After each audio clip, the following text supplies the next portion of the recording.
Points of friends from 1, 2, 3, 4, 5, 6, 7, 8, 9, 10, 11, 12, 13, 14, 15, 16. All of the energy on the point defense run is used. So at 10 energy per shot, he just absorbed about 20 shots by those stalkers, which is the majority of the damage they tried to do. I mean, and it's going to regain energy. He's going to absorb more and more. So these stalkers are useless. This points defense run is perfect. It prevents any kind of damage being done to any of these units while they're still able to attack these pylons. The siege tanks are in range of the Nexus. This is really bad.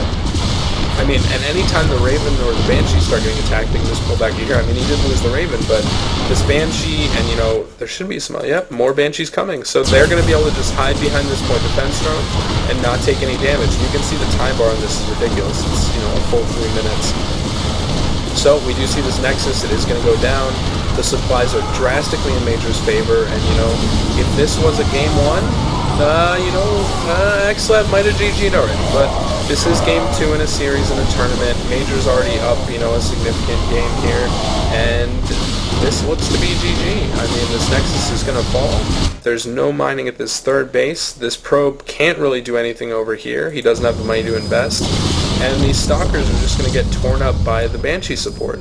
The siege tanks prevent them from getting close enough to do damage, and the Banshee support just wrecks them. The Colossus is worthless versus the Banshees, and the tech by Major just perfectly counters the tech by EGAxslav. You can even see here, Major is constantly reinforcing. His third command center is up. I mean, he's still, I would assume, yeah, okay, he's still going to be building upgrades, getting stim, getting siege tanks, constantly building, still macroing, not missing depots. This guy is a machine. I mean, look at this, more SCVs coming. This is getting lifted. He's taking his third. EGAxslav's a really good player. I mean, that's the thing you need to remember in all this. This isn't someone getting stomped. This isn't a gold league match. This isn't a hard counter that's unstoppable. This is EGAxslav playing really well, and Major outplaying him. He outthought him in the macro game as far as the meta with the build orders, and, you know, this is just the nature of the beast.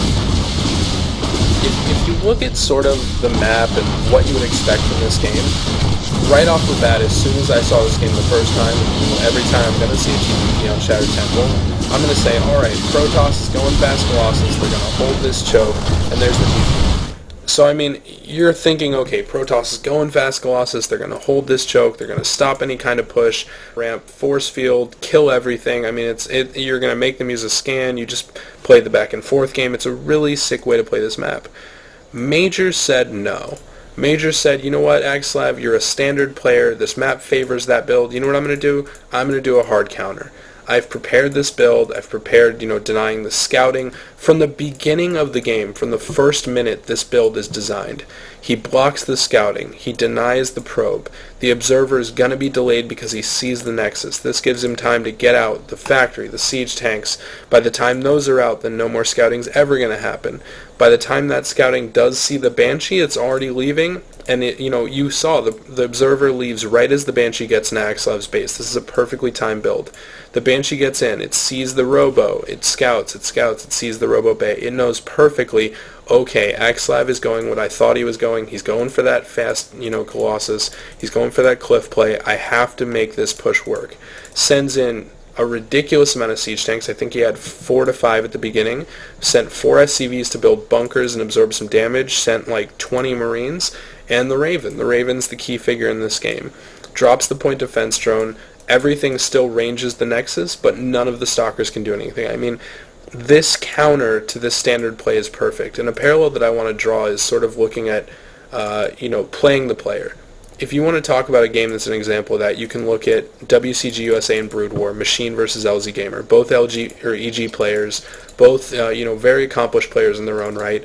Machine being the far more mechanically based standard player. LZ Gamer being much more creative, very adaptive, you know, a very smart player with good micro, whose mechanics are probably his downfall.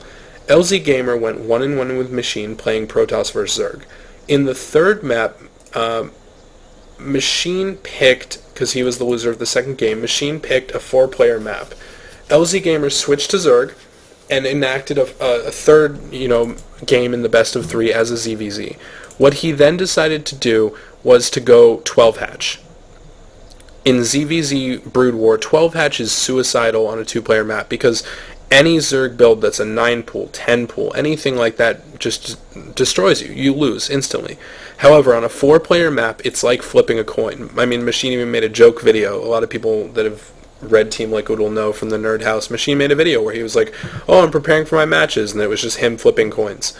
Because against random players on ladder, or against random players who have everything in their bag of tricks, it is flipping coins. However, against Machine, who's a super standard player, going 12 hatch is not flipping a coin, because you can expect him to go 12 pool. You can expect him not to go 9 pool speed.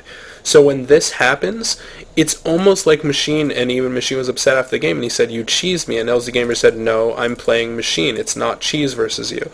And it inspired a pretty big debate, because just like in this game, we can see that, EGAxslav might have said, wow, that's kind of cheesy, look at all those siege tanks, look at that investment, look at the Raven, look at the Banshees, that's a ridiculous build, that's not standard, that's a one-off build.